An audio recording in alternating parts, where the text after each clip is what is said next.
padi ya kenalnya. Silakan adik-adik masuk ke rumah kasa ya. Boleh deh.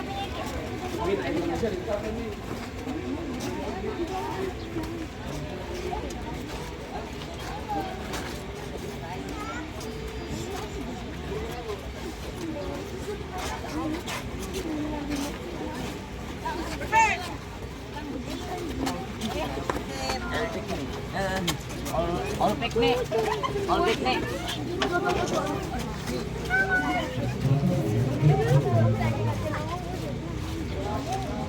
Ada gambaran?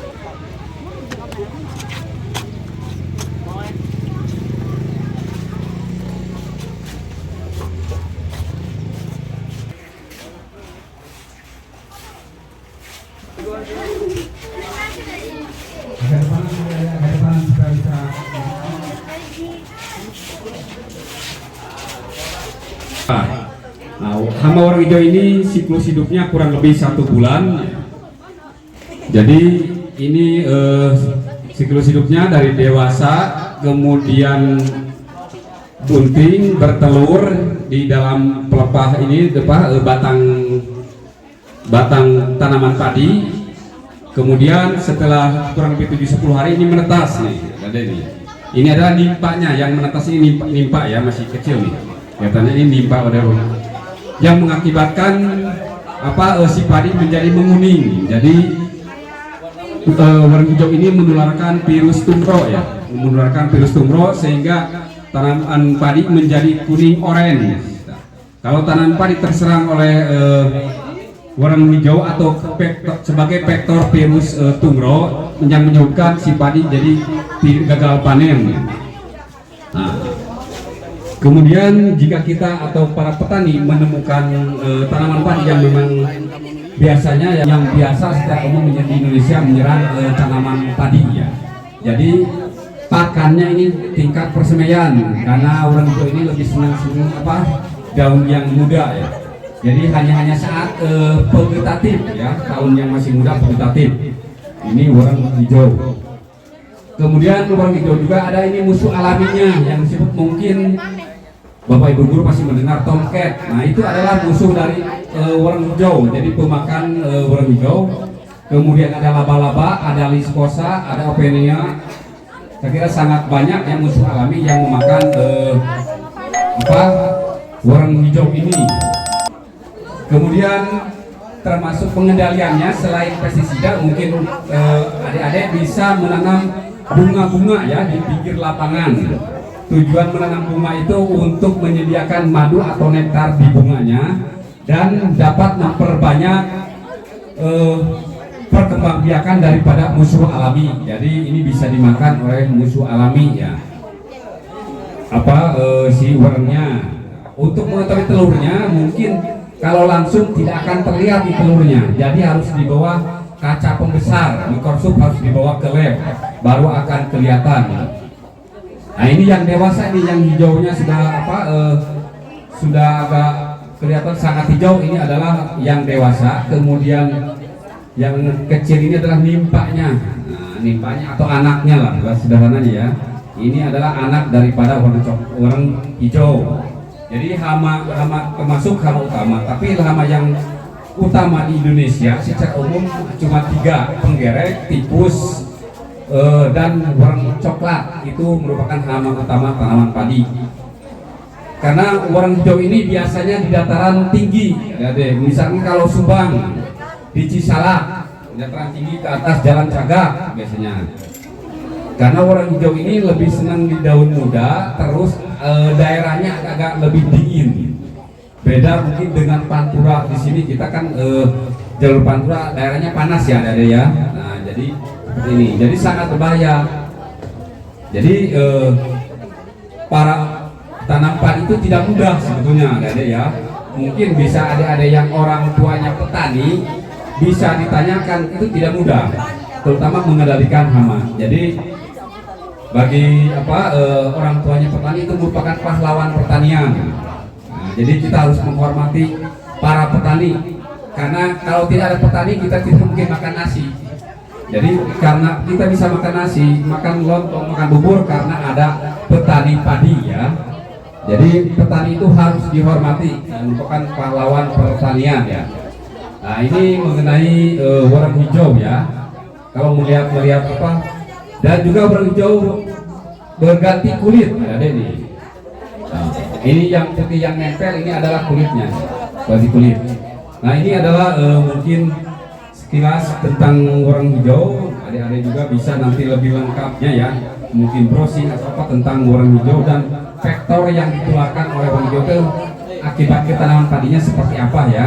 Bisa nanti yaitu mengakibatkan menularkan virus tumrok, jadi si tanaman menjadi kuning dan gagal panen.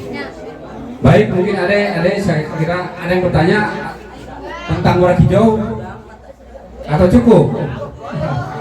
Baik, kita lanjutkan ke warna coklat ya, warna coklat yang merupakan hama utama tanaman padi juga. Saya kira mungkin karena ini rumah kasa ya, karena di atas juga kasa, jadi panasnya lumayan ya. Ayo kita ke warna coklat, ada ke sana lagi, bentar.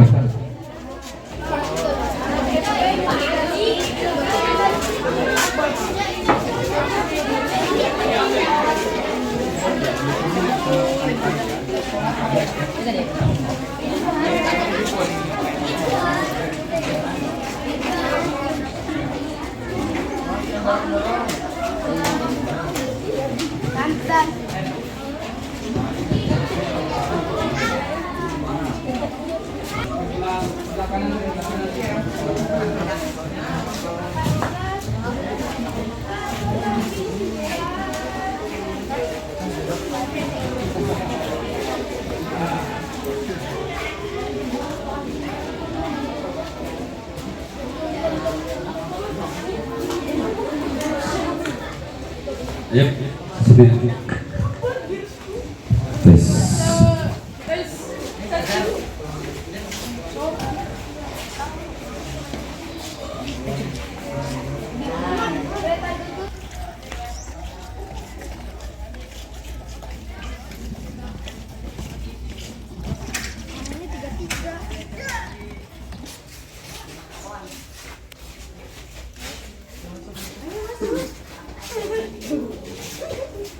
Baik, oke, kita lanjutkan lagi. Ini adalah ruangan tempat pemeliharaan halaman utama tanaman padi, yaitu warna coklat. Jadi di Indonesia halaman utama tanaman padi itu warna coklat, penggeret batang padi dan tikus. Tapi secara umum yang paling ganas yaitu warna coklat. Siklus hidupnya kurang lebih 1 bulan, hampir sama dengan tadi warna hijau. Kemudian dewasa bahwa warna coklat ini bertelur di ketebalan pelepah daun atau di tulang daun. Jadi tidak bisa dilihat langsung ya, harus dibawa ke kaca pembesar. Satu pasang warna coklat bisa menularkan bertelur antara 300 sampai 500 telur, jadi sangat banyak ya. Kemudian setelah 7 hari atau 10 hari menetas, kemudian disebut nimpa insar pertama. Nah ini yang putih ini. Bapak silakan aja dilihat lebih dekat, ada ini. Ini adalah nimpa ya, nimpa insar pertama nih yang masih putih seperti parutan kelapa nih putih. Nah kemudian berangsur-angsur perubahan nimpa itu antara 2 sampai 3 hari. Jadi jarak antara 2 sampai 3 hari si orang bertambah besar ya dari nimpa. Kemudian mengalami 5 kali pergantian kulit. Nah, yang di bawah ini adalah kulitnya yang putih. Nah, warna coklat ini menyerang tanaman. Selain menghisap cairan tanaman ini, tanaman menjadi layu, juga menularkan virus kering sampah dan kering rumput. Jadi sangat berbahaya ya. Makanya sehingga varietas yang akan dilepas atau disebarkan ke para petani harus ada uji ketahanan terhadap warna coklat.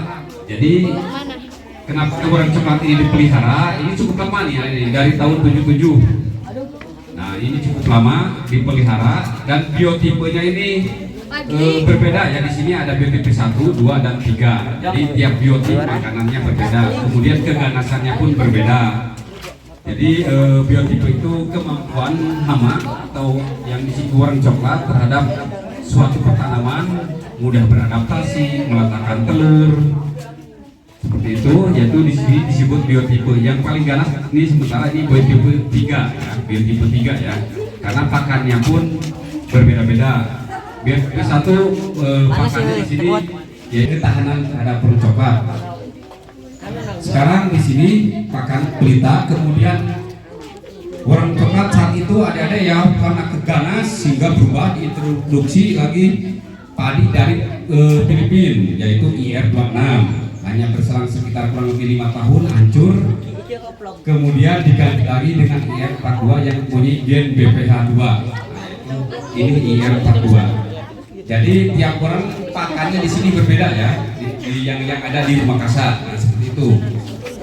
Jadi warna coklat ini merupakan hama yang paling berbahaya, yaitu menyerang tanaman padi sejak persemaian, sehingga menjelang panen. Jadi tanaman padi mungkin ke para orang tua sebagai petani padi bisa ditanyakan ya mengenai tentang hama atau jenis padi apa yang ditanam, dan para orang tuanya nanti kalau misalkan mau konsultasi tentang padi atau hama penyakit bisa datang ke kami ya, gratis ya sini. Nah itu ada yang mengenai daripada tentang warna coklat ya, mengenai bahayanya warna coklat. Sekali lagi, cairan tanaman padi juga menularkan virus kerdil hampa dan kerdil rumput. Di kerdil rumput itu tanaman pendek, beda dengan normalnya tinggi. Misalkan ada yang pendek berarti itu terserang virus pada kerdil rumput. Kemudian kerdil hampa pun sama, palainya keluar tapi tidak menghasilkan karena hampa, itu karena warna coklat. Jadi kerdil rumput ini nanti anakannya sangat banyak ya, jadi tanaman juga kaku. Oke baik adik-adik, mungkin itu tentang warna coklat. Kita beralih lagi ke hama utama lain, yaitu penggerek batang padi ya, padi yaitu ngengatnya kupu-kupu. Baik, kita lanjutkan tentang mengenai penggerek batang padi. Atau ada yang bertanya dulu, silakan. Gak apa nih, buat nanti orang tuanya yang terutama yang petani padi. Ada yang bertanya? Cukup. Gak usah malu-malu. Bebas. Hah? Nanya apa? Gak apa-apa sih, ada mungkin kan belum terlalu jauh ya tentang mempelajari tentang tanaman padi ya dan hamanya. Paling tidak ada punya pengalaman lah, pernah ke BSIP padi belajar tentang hama utama tanaman padi ya. Baik, kita lanjutkan. Ada mungkin nanti di hama penggerek batang padi.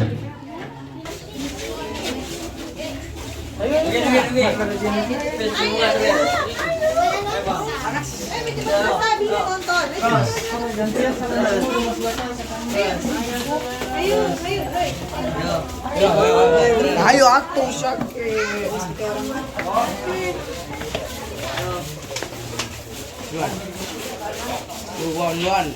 Yuan number one.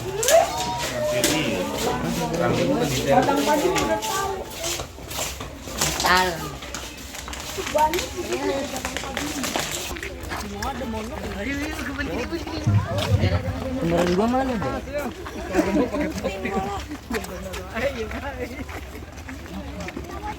Panas banget kok.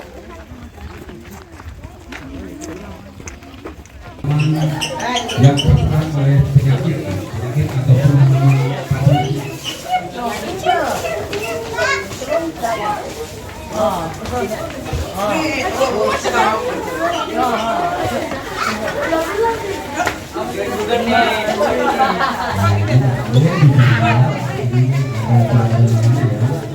Ini adalah kupu-kupu penggerek batang padi. Ini adalah wujudnya ya, ini binatang ini batang padi. Jadi penggerek batang padi ini merupakan hama utama daripada tanaman padi, karena sebetulnya ini umurnya tidak lama ya, hanya 5 hari. Hanya setiap malam bertelur, satu kelompok telur sekitar 150 ulat nih ada ini, jadi sangat banyak ya.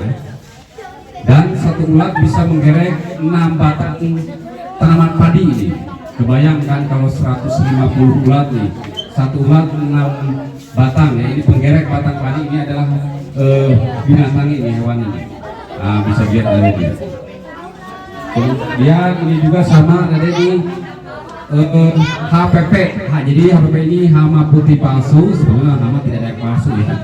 Ini hama putih palsu yang mengakibatkan pucuk tanaman menjadi transparan.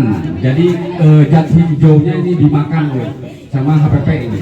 Kupu-kupunya berbeda ya dengan penggerek, ini agak kecil dan ada lingkaran. Jadi hama putih palsu ini juga hama, tetapi ini hama minor, menyerang tanaman saat tanaman masih muda atau vegetatif ya. Tuh. Kemudian ini sesamia juga kupu-kupu, biasanya dia lebih menyerang ke tanaman jagung. Tapi kalau memang tanaman jagung terlalu dekat dengan persawahan bisa pindah juga ini menggerek tanaman padi ini. Tapi yang lebih berbahaya tadi adalah penggerek yang tadi yang kuning ini yang berbahaya ini yang utama ya. Kemudian lembing batu. Nah, ada pasti tahu lembing batu kan? Yang gelap kalau orang bulan. Ya. Nah itu kan kalau ke kulit apa bisa ya cairannya. Ini juga sama seperti warna coklat, yaitu menghisap cairan pertanaman. Jaringan tanaman dihisap, tanaman menjadi layu dan akhirnya menjadi kering. Ini lembing batu. Kemudian ini walang sangit. Nah coba kalian walang sangit ini jenisnya nih. Walang sangit yaitu menghisap bulir tanaman padi ya saat makan susu. Nah ini dihisap sehingga tanaman menjadi bukan tanaman, bulir padi gabahnya menjadi hampa dan bahkan bekas tusukannya menjadi warna coklat kehitaman. Ini adalah walang sangit ya. Mungkin bahasa Sundanya kungkang ya. Nah, ini walang sangit. Kemudian ini tomcat. Nah, Bapak Ibu guru mungkin pasti mendengar tomcat ya, yang dulu sempat viral di Jawa Timur kalau nggak salah, bahkan menyerang ke rumah-rumah warga. Sehingga jika mengeluarkan cairan kulit kita menjadi panas ya, panas dan bisa melepuh. Nah, ini adalah tomcat. Ini adalah predator ya, ini predator atau pemakan hama warna coklat atau hama warna hijau. Ini cuma sebagai pemakan. Ini Paedrus namanya.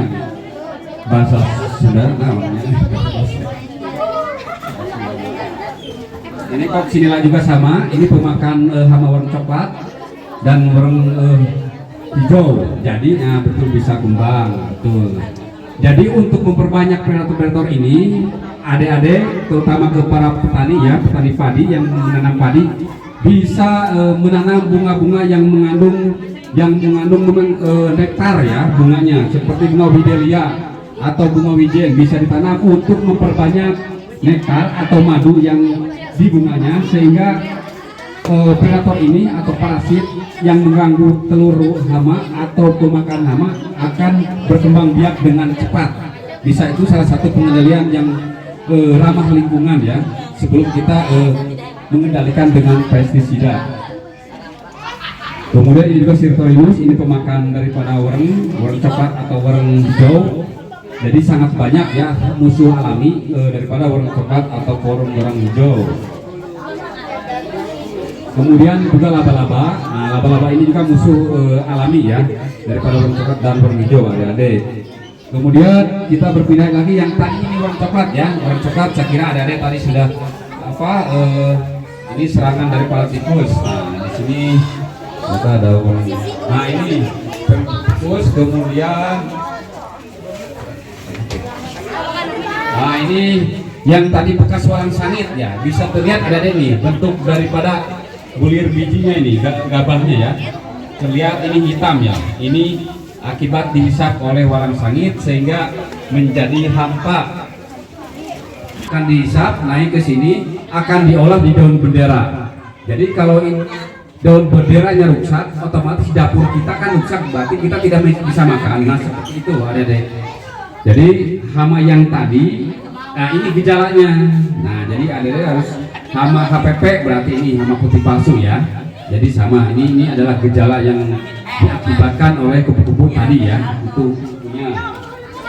Kemudian penggerek batang padi. Nah, ini adalah kupu-kupu yang tadi besar, penggerek batang padi kuning tadi, Pak Ade. Jadi ini akibat gejalanya ini akan mudah ya, mudah karena di dalamnya sudah patah ya, sudah patah karena digerek. Yang awam ya, yang pertama bisa sulit membedakan antara dihisap dengan walang sangit dan juga dengan seperti busuk bulir bakteri ya. Jadi memang harus sering dan mata kita lebih terlatih. Ini hawar pelepah, Adik-adik. Nah, ini hawar pelepah juga, ini bisa terlihat ini perbedaannya ini karena penyakit ya. Ini mungkin hanya sekilas saja, Adik-adik. Busuk batang, otomatis kan busuknya pasti di batang ya, lihat nih. Jadi batangnya ini ya karena busuk batang. Kemudian ada gosong palsu, bercak daun sempit. Nah, ini akibat bercak coklat ya. Nah, ini kedil hampa. Nah, jadi kedil hampa itu yang tadi ya, yang akibat oleh warna coklat nih. Jadi jika warna coklat itu selain menghisap cairan pertanaman langsung, juga menularkan virus kedil hampa dan kedil rumput. Nah, ini adalah contoh peta pertanaman padi yang terserang atau terkena virus kedil hampa. Ini karena virus ya, seperti ini virus kedil hampa. Walaupun keluar malai, ini adalah malainya menjadi hampa ya, tidak akan berhasil ini. Jadi kalau melihat tanaman seperti ini lebih baik dibuang saja atau dibenamkan. Nah, ini tanda-tanda gejala yang memang terserang oleh virus kedil hampa ya. Baik, adik-adik, saya kira mungkin giliran ya yang itu ya. Bergiliran. Naik mobil. Baik, ibu mungkin bergiliran, katanya ibu yang dari sana, dari sini. Ya.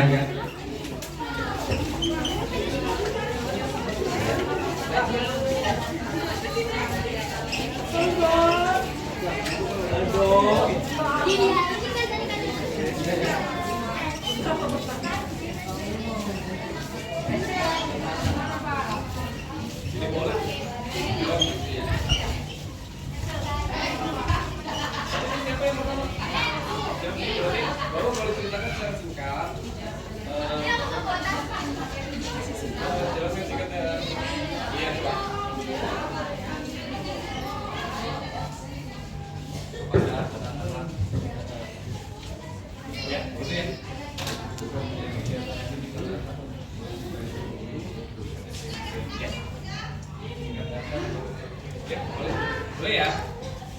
Itu mereka boleh.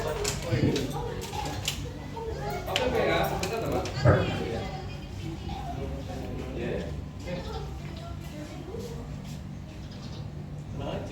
Oke, smile. Nadia kesini atau jangan di belakang? Nah, gitu. Bapak boleh dijelaskan secara singkat materi apa saja yang tadi Bapak sampaikan kepada anak-anak? Baik, tadi saya menyampaikan kepada anak-anak tentang budidaya tanaman padi dan juga tentang hama penyakit tanaman padi. Karena padi merupakan kebutuhan pokok bangsa Indonesia yang sangat penting ya, bukan hanya Indonesia, bahkan di tingkat dunia pun tanaman padi itu sangat penting, sehingga sangat baik sih untuk anak-anak sejak dini ya, untuk apalagi untuk tingkat SMP sudah dikenalkan tentang budidaya padi, tentang hama penyakit padi, dan mungkin kendala-kendala yang ada di lapangan, terutama di sawah dengan budidaya tanaman padi. PSP ya Pak ini. Seberapa penting sih Pak kegiatan ini dilakukan oleh siswa-siswi tingkat SMP? Saya kira sangat penting sih, sangat penting. Bahkan kemarin juga mungkin dari SMP, bahkan dari Patok Besi, dari Jakarta, bahkan mungkin mereka tidak ada sebetulnya sih pelajaran khusus tentang budidaya tanaman padi, tapi para guru mungkin punya inisiatif atau bagaimana lah supaya dari sejak dini ini memberikan pelajaran atau pengetahuan tentang bagaimana budidaya tanaman padi. Karena jangan lupakan setiap hari bahkan siang malam yang dimakan itu kan nasi ya. Nah, jadi saya kira sangat banyak manfaatnya dikenalkan sejak sekarang ini atau sejak tingkat SLTA, mengenalkan atau memberikan pengetahuan tentang budidaya tanaman padi. Terima kasih. Ya, sama-sama.